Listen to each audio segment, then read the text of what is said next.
तो पीएम की मध्य प्रदेश को सौगात है और दूसरी तरफ मुद्दों की भरमार है। देखने वाली बात यह है कि किस मुद्दे पर जनता प्रभावित होती है।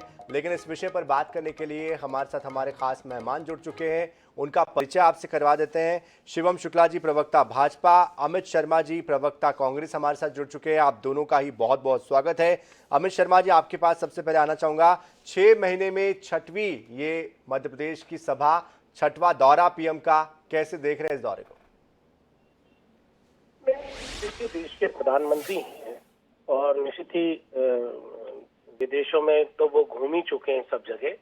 अब अपने देश में अंदर घूमने की प्रयास कर रहे हैं, लगातार घूम रहे हैं और मध्य प्रदेश की धरती पर प्रधानमंत्री आते तो निश्चित तौर पे हर व्यक्ति का कर्तव्य होता है अपने प्रधानमंत्री का स्वागत करना। तो हमने उनका स्वागत भी करा, उनको बधाई भी दी। और लेकिन जो प्रधानमंत्री जी से उम्मीद थी, जिस तरीके की घोषणाओं की, जिस तरीके के विकास की बात की, और उस तरह की ना वो जा पाए और ना ऐसी कोई मध्य प्रदेश के बड़े विकास में घोषणा कर पाए। सिर्फ घोषणाएं रह गईं, क्योंकि प्रधानमंत्री जी 5 बार पहले भी आए थे। तो लगातार जो घोषणाएं करते थी, वो मध्य प्रदेश की सरकार ने एक भी घोषणाओं का सही से पालन नहीं करा और उन सारे पैसों को भ्रष्टाचार के उस पर सूली पर चढ़ा दिया। इसीलिए आज मोदी जी का मैं धन्यवाद करता हूं कि एक बात बड़ी मोदी जी स्पष्ट कर गए कि ये मान गए मोदी जी कि मध्य प्रदेश की जो 18 वर्षों की सरकार है, उसकी क्रेडिबिलिटी बची नहीं, उसकी गारंटी नहीं बची। और वो चूंकि भ्रष्टाचार में डूबी थी, महिलाओं के अत्याचार में डूबी थी, बेरोजगार नौजवानों के उसमें डूबी है। तो आज प्रधानमंत्री जी को अपनी गारंटी देकर ये बता गए कि अब इन पर भरोसा आप भी मत करो, मेरे को भी नहीं है, लेकिन अब मेरी गारंटी पर आप विश्वास करो। तो प्रधानमंत्री जी जो आज अपनी गारंटी दे गए, तो उनकी भी कई बार गारंटियां जो है विफल साबित हुई हैं। तो 15 लाख खाते की भी गारंटी प्रधानमंत्री जी ने दी थी। लेकिन अमित जी, आज जो 50,000 करोड़ रुपए का जो पेट्रोकेमिकल को लेकर जो प्लांट है, उसकी आधारशिला रखी है पीएम ने, क्या ये एक बड़ी सौगात नहीं है? क्या इससे प्रदेश को लाभ नहीं होगा? क्योंकि इसके जरिए 1 लाख से ज्यादा लोगों को रोजगार मिलने की बात भी कही गई है और कई अन्य सौगातें उन्होंने दी है। क्या इसका महत्व नहीं है? नहीं, बिल्कुल महत्व है। मैं प्रधानमंत्री जी का धन्यवाद करता हूं कि भले ही देर आए लेकिन दुरुस्त आए।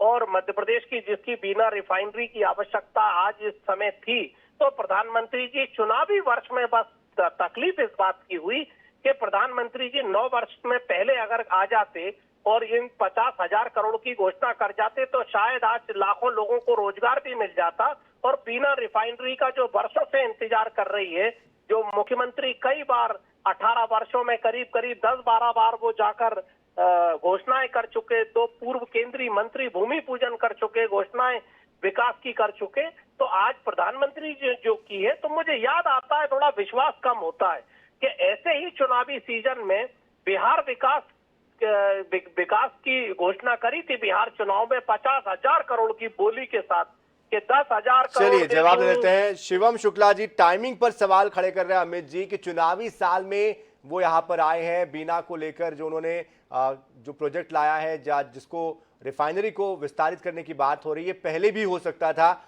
9 साल में क्यों नहीं, चुनावी साल में ही क्यों? देखिए, कांग्रेस पार्टी की आदत है हर शुभ कार्य पर इस प्रकार से टीपा टिप्पणी करके अपने राजनीतिक मकसद को पूरा करने की। भारतीय जनता पार्टी की सरकार एकदम स्पष्ट है कि हम 24 घंटों और 7 दिन विकास के कार्य करते हैं। चुनावी वर्ष हो न हो, इससे कोई फर्क नहीं पड़ता। प्रधानमंत्री जी पूर्व में भी अनेकों बार मध्य प्रदेश आए हैं, उन्होंने यहाँ की जनता को विकास की सौगातें प्रदान की है। लेकिन कांग्रेस पार्टी को हर उनकी यात्रा से प्रॉब्लम होती है, क्योंकि कहीं न कहीं मध्य प्रदेश की जनता का जो एक उनके प्रति उत्साह है, एक जो मध्य प्रदेश की जनता प्रधानमंत्री जी के नेतृत्व के ऊपर अपना विश्वास जताती है, वह उनके आने के बाद से और ज्यादा दृढ़ हो जाता है, जिससे कांग्रेस पार्टी की जो क्षीण संभावनाएं मध्य प्रदेश में है, उनको और ज्यादा कहीं न कहीं नुकसान झेलना पड़ता है। और स्वाभाविक तौर पर मध्य प्रदेश की जनता ने प्रधानमंत्री जी को अपने विश्वास और आशीर्वाद से चुनाव कहीं न कहीं सम्मानित किया है। और यही कारण है कि प्रधानमंत्री जी के भी उसका प्रतिफल मध्य प्रदेश वासियों को इस प्रकार से विकास के लिए को सौगातें देकर के किया है। अकेले रिफाइनरी की हम क्यों बात करें, अभी प्रधानमंत्री जी इससे पहले आए थे तो संत रविदास जी का एक भव्य और दिव्य लोक का उद्घाटन माननीय प्रधानमंत्री जी ने किया, जो उनकी स्मृति में बनाया गया है। उसके पहले जब प्रधानमंत्री जी आए तो उन्होंने हमने देखा किस प्रकार से कई अन्य परियोजनाओं का शुभारंभ भोपाल में हुआ था, वंदे भारत ट्रेनें की गई थी। तो देखिए स्वाभाविक तौर पर प्रधानमंत्री जी जब भी आते हैं एक बड़ा विकास के कार्यों की सौगात वो मध्य प्रदेश के वासियों को देकर के जाते हैं। उसके अतिरिक्त जो केंद्र सरकार की प्रभावी योजनाएं हैं, आयुष्मान भारत योजना के लगभग 2 से 2.5 करोड़ लाभार्थी अकेले मध्य प्रदेश में है, जिसमें से 40 से 50 लाख लोगों ने उसका लाभ लिया भी है। और स्वाभाविक तौर पर प्रधानमंत्री आवास योजना में 50 लाख से ज्यादा प्रधानमंत्री जी ने अपने भाषण में उल्लेखित किया। लोगों को लेकिन शिवम शुक्ला जी, जनता आपसे पूछेगी कि अब तक आपने रोजगार की दिशा में काम क्यों नहीं किया, क्यों नहीं बिना लोगों के लिए कुछ बेहतरी की दिशा में काम किया, क्योंकि आसपास पलायन को लेकर बार बार जो खबरें हैं वो आती रही है। लेकिन समय हमारे पास इतना ही है, इसलिए हमें रुकना होगा। बहुत बहुत शुक्रिया आप दोनों का ही, शिवम जी आपका भी, अमित शर्मा जी आपका भी बहुत बहुत शुक्रिया हमारे साथ जुड़ने के लिए, अपनी बात रखने के लिए। तो इसी के साथ अखाड़ा में फिलहाल के लिए इतना ही। ताज़ा खबरों के लिए आप बने रहिए आई न्यूज़ 24/7 के साथ। नमस्कार।